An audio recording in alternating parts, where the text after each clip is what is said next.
ఇవాళ రాబోయే స్థానిక సంస్థలలో నాయకుల ఎన్నికలు అయిపోయినాయి, ఎమ్మెల్యేలు ఎమ్మెల్సీలు, ఇప్పుడు కార్యకర్తల ఎన్నికలు రాబోతున్నాయి. కార్యకర్తల ఎన్నికల్లో ఎవరైతే కష్టపడతారో, కార్యకర్తలను కష్టపడి ఎవరైతే గెలిపించుకుంటారో వాళ్ళు తిరిగి నాయకులుగా రాష్ట్ర స్థాయికి ఎదుగుతారు. అందుకే ఈరోజు పార్టీ నిర్మాణంలో భాగస్వాములు కావాలి.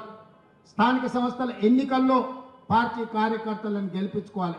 అప్పుడే పార్టీ బలోపేతం అవుతుంది. పార్టీ బలోపేతమైతే రెండవసారి కాంగ్రెస్ పార్టీ తిరిగి అధికారంలోకి వస్తుంది. రెండవసారి అధికారంలోకి రావడం మీ చేతుల్లోనే ఉంది.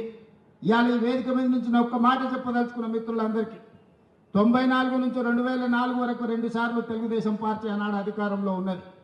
2004 నుంచి 2014 వరకు ఆనాడు కాంగ్రెస్ పార్టీ 2 సార్లు అధికారంలో ఉన్నది. 2014 నుంచి 2023 వరకు టీఆర్ఎస్ 2 సార్లు అధికారంలో ఉన్నది. 2023 నుంచి 2033 వరకు 10 సంవత్సరాలు కాంగ్రెస్ పార్టీ తప్పకుండా అధికారంలో ఉంటుంది. ఈరోజు ఎవరెవరైతే పార్టీ కోసం పనిచేస్తారో ఈ 10 సంవత్సరాలలో మిమ్మల్ని కాపాడుకున్న బాధ్యత పార్టీ తీసుకుంటుంది.